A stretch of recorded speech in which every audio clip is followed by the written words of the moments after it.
आइए कहानी एक्सप्रेस के साथ एक सफर पर, जहां हर स्टेशन पर मिलेगा आपको एक ऐसा अनुभव जो आपके दिल को छू जाएगा। आपके लिए है यह सफर, आप तैयार हैं? तो चलिए, यह सफर शुरू होती है। एक गांव में एक अमीर जमींदार रहता था। उसे अपने पैसों पर बड़ा घमंड था। जितने अधिक पैसे उसके पास थे, उतना ही वह कंजूस भी था। अपने खेतों में काम करने वाले किसानों से वह खूब काम करवाता, मगर पगार कौड़ी भर भी न देता। मजबूर गरीब किसान मन मारकर उसके खेत में काम करते। उसी गांव में रामू नामक एक किसान रहता था। उसके पास थोड़ी सी जमीन थी। उसी में खेती बाड़ी कर वह अपना और अपने परिवार का गुजारा चलाता था। रामू बड़ा मेहनती था। वह दिन भर अपने खेत में काम करता और अपनी मेहनत के दम पर इतनी फसल प्राप्त कर लेता कि अपने परिवार के लिए 2 वक्त की रोटी जुटा सके। गांव के बाकी किसानों के पास रामू के मुकाबले अधिक जमीनें थीं। वे रामू की मेहनत देखकर हैरान होते कि कैसे इतनी सी जमीन में वह इतनी फसल उगा लेता है। एक साल गांव में भयंकर सूखा पड़ा। बिना बारिश के खेत खलिहान सूखने लगे। गरीब किसानों के पास सिंचाई की कोई व्यवस्था न थी। वे सिंचाई के लिए बारिश पर ही निर्भर थे, इसलिए उनकी सारी फसल बर्बाद हो गई। या रामू के साथ भी यही हुआ।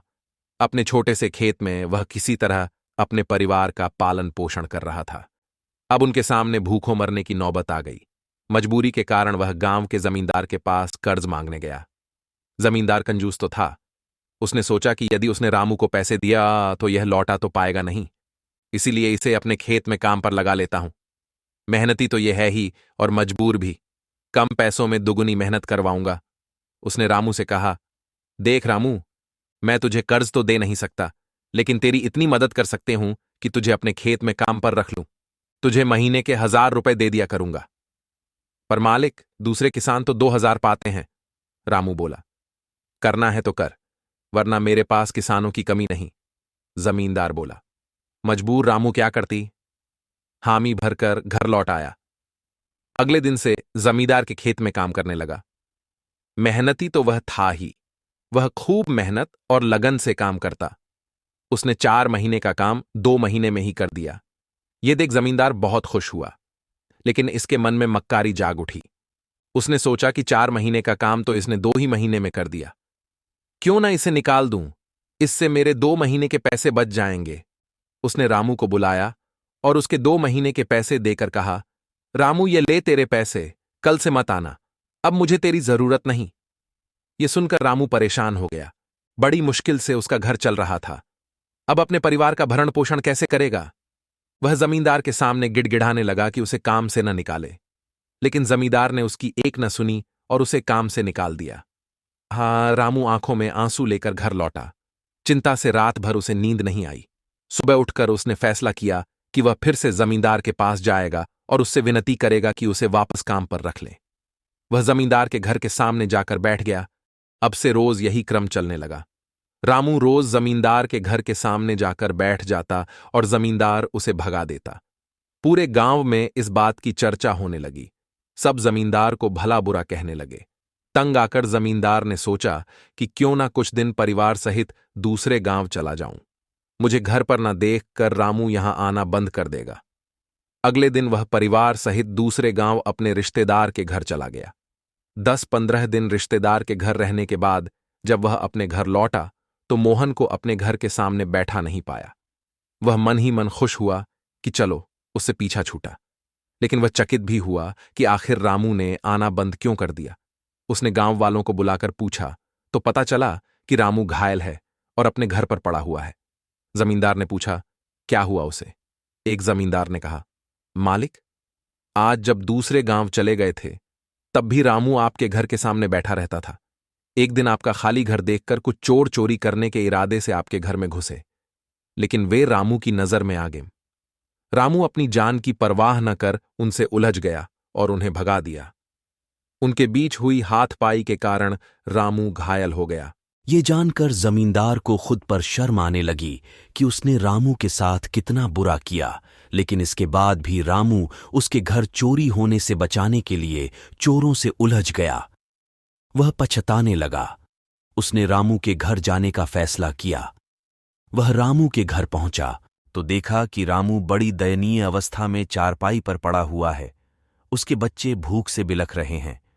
ये देख जमींदार का दिल भर आया। उसने रामू से अपने किए की माफी मांगी, उसका इलाज करवाया और ठीक होने के बाद अच्छी पगार के साथ उसे फिर से काम पर रख लिया। सीख वेंड, कभी किसी के साथ बेईमानी नहीं करनी चाहिए। 2. सदा जरूरतमंदों की सहायता करनी चाहिए। 3. अपना काम ईमानदारी से करना चाहिए। आशा है आपको एक गारिब किसन की कहानी पसंद आई होगी। ऐसी ही हिंदी मॉरल स्टोरीज पढ़ने के लिए हमें सब्सक्राइब अवश्य करें। धन्यवाद। एक गांव में एक बड़ा साहूकार रहता था। साहूकार बहुत पैसे वाला था। आसपास के कई गांव में उसका बड़ा नाम था।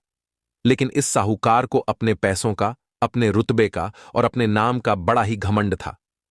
वह अपने नाम को बनाए रखने के लिए बहुत ज्यादा सोचता था और बिना किसी के भावनाओं की कद्र किए वो सब करता था जो उसे लगता था कि करना चाहिए। साहूकार को कई सालों बाद एक संतान प्राप्ति हुई थी। साहूकार ने अपने इस खुशी को मनाने के लिए अपने घर पर एक बहुत बड़ा कार्यक्रम रखा, जिसमें उसने आसपास के गांव के सभी श्रीमंत लोगों को और सिर्फ ऐसे रिश्तेदारों को जो पैसे वाले थे बुलाया था। पास के ही गांव में साहूकार की खुद की सगी बहन भी रहती थी। क्योंकि इन दिनों उसकी आर्थिक परिस्थिति कुछ अच्छी नहीं थी, इसलिए उसने अपनी बहन को तक इस कार्यक्रम के लिए नहीं बुलाया। साहूकार ने जिस कार्यक्रम का आयोजन किया था वह इतना भव्य था और इसके अलावा उसमें इतने प्रसिद्ध और श्रीमंत लोग आने वाले थे कि इस कार्यक्रम की चर्चाएं हर गांव में होने लगीं। यह खबर उस साहूकार की बहन तक भी पहुंच गई। बहन को यह जानकर बहुत ज्यादा खुशी हुई कि इतने सालों बाद उसके भाई को आखिरकार संतान सुख प्राप्त हो ही गया। बहन ने सोचा कि भाई गलती से उसे इस बारे में बताना भूल गया होगा और अपनों को भला कोई न्योता देता है। भोली बहन ने अपने भाई के यहां उस कार्यक्रम में जाने की तैयारियां शुरू कर दी। जिस दिन वह कार्यक्रम था उस दिन बहन सुबह सुबह ही अपने भाई के घर जाने के लिए निकल पड़ी। रास्ते में अपने पुराने मैले कपड़े देख उसे ख्याल आया कि अगर किसी और के घर जाना होता तो मैं ऐसे कपड़ों में जाने की सोचती भी नहीं, लेकिन मैं तो मेरे अपने घर, मेरे मायके जा रही हूं, वहां मुझे ये सब सोचने की कोई जरूरत नहीं है। जैसे ही वह अपने मायके पहुंची, वहां का भव्य आयोजन देखकर वह बहुत खुश हो गई और उसे अपने भाई पर बहुत गर्व हुआ। वहां पर वह जल्दी से जल्दी अपने भाई को मिलकर उसकी खुशी में शामिल होना चाहती थी। वह तुरंत सीढ़ियां चढ़कर घर के अंदर प्रवेश कर गई। उसने देखा कि उसका भाई मेहमान के तौर पर आए सभी धनाढ़ और नामी लोगों का स्वागत करने में व्यस्त है। बहन जैसे ही अपने भाई की तरफ उससे मिलने के लिए बढ़ी, उसके भाई की नजरें उस पर पड़ गईं और अपनी बहन को ऐसे मैले पुराने कपड़ों में देखकर भाई ने उससे मिलना तो दूर बल्कि तुरंत बहाना बनाकर वहां से निकल गया। बहन ने सोचा, इतने लोगों में बेचारा अकेला, भाई क्या क्या करे, जरूर उसे कुछ काम याद आया होगा, इसलिए वहां से चला गया होगा। बहन बाद में अपनी भाभी से मिलने गई। भाभी ने उसका स्वागत किया और उसे खाना खाने के लिए आग्रह किया। बहन ने सोचा, ठीक है, पहले खाना खा लेती हूं, फिर बाद में आराम से भाई से मिल लूंगी। बहन खाना खाने के लिए पंगत में बैठी। साहूकार भाई ने देखा कि अपने सभी धनवान मेहमानों के बीच उसकी गरीब बहन बैठी हुई। सभी कीमती पोशाक पहने लोगों के बीच उसकी बहन, जो पुराने मेले कपड़े पहनकर बैठी थी, यह साहूकार से देखा नहीं गया। उसने अपनी बहन को अपने पास बुलवाया, भला बुरा सुनाया और वहां से जाने के लिए बोला। बहन ने अपने सपने में भी नहीं सोचा था कि उसके साथ कभी ऐसा व्यवहार भी हो सकता है, और वह भी उसके खुद के मायके में। अपना अपमान होने के बाद बहन तुरंत अपने घर ससुराल जाने के लिए चल पड़ी। बहन इस बात को पचा ही नहीं पा रही थी कि उसके अपने भाई ने उसके साथ इतना बुरा व्यवहार किया। उसकी आंखों से आंसू नहीं थम रहे थे। रास्ते में उसे अपनी पुरानी दोस्त मिली। उस दोस्त ने उसे रोने का कारण पूछा। हालांकि बहन उसे कुछ भी नहीं बताना चाहती थी, लेकिन दोस्त के बार बार पूछने पर उसने उसके साथ हुई सारी घटना उसे बता दी। उसकी दोस्त एक समझदार महिला थी और काफी प्रैक्टिकल सोचने वाली थी। उसने कहा, अगर तुम मेरी बात मानो तो एक दिन तुम्हारा भाई खुद तुम्हें अपने यहां बुलाएगा और तुमसे माफी मांगेगा। बहन ने उसे कहा कि मैं तुम्हारी हर बात मानूंगी, बताओ मुझे क्या करना होगा। दोस्त ने कहा कि तुम इस अपमान को, इस दुख को एक दिशा दे दो और कोई गृह उद्योग शुरू कर दो। उसमें इतनी मेहनत करो कि उस काम मैं तुमसे अच्छा कोई भी ना हो। बहन को अपने दोस्त की बात सही लगी। उसने घर पहुंचकर अपने आंसू पोंछकर उसी दिन से एक गृह उद्योग शुरू किया। उसने दिन रात मेहनत की, अपने साथ कई और गांव की महिलाओं को जोड़ा और देखते ही देखते उसका गृह उद्योग चल पड़ा। कुछ ही सालों में आसपास के 50 गांव में उसका नाम और रुतबा काफी बढ़ गया और अब वह पैसों के मामले में अपने भाई से भी ज्यादा बड़ी बन गई। भाई को भी जब यह पता चला कि उसकी बहन इतनी श्रीमंत हो गई है तो उसने सोचा कि एक बार उससे मिलकर आया जाए। वह जब अपने बहन को उसके घर मिलने पहुंचा तो बहन ने उसका किसी राजा महाराजा की तरह स्वागत किया, उसके पसंद खाना खिलाया। बहन का ऐसा व्यवहार देखकर भाई को अपनी पिछली गलती का एहसास हुआ, इसलिए उसने अपनी बहन को अपने घर होने वाली पूजा के लिए आमंत्रित किया। कुछ ही दिनों बाद बहन अपने भाई के यहां उस पूजा के लिए पहुंच गई। जैसे ही बहन अपने भाई के घर पहुंची, उसका भाई उसके स्वागत के लिए दरवाजे में ही खड़ा था। बहन अपने महंगी गाड़ी में आई थी। उसने बहुत कीमती साड़ी और उससे भी ज्यादा कीमती गहने दागिने पहन रखे थे। बहन का ऐसा ठाठ बांट देखकर सिर्फ भाई नहीं बल्कि उसका पूरा गांव दंग रह गया। भाई दौड़कर आया और बहन की गाड़ी का दरवाजा खोलकर उसे बाहर आने के लिए कहा और बड़े प्यार से उसे पूजा का प्रसाद ग्रहण करने के लिए बुलाया। बहन को इस बार 12 पकवान परोसे गए थे। चांदी की थाली में उसे खाना दिया गया था। वह साथ में एक सोने की चम्मच भी रखी गई थी। उसके बैठने के लिए बेशकीमती पाट रखा गया था। बहन को यह सब देखकर उसके वह पुराने दिन याद आ गए जब भाई ने उसे बिना खाना खिलाई ही भला बुरा कहकर वापस लौटा दिया था। बहन खाना खाने के लिए तो नहीं बैठी, लेकिन उसने अपने सारे कीमती दाग दागिने और जेवर उतारकर उस थाली के सामने रख दिए और खाने में से कुछ निवाले उन दाग दागिना पर रख दिए। बहन का ऐसा व्यवहार देखकर सभी हैरान थे।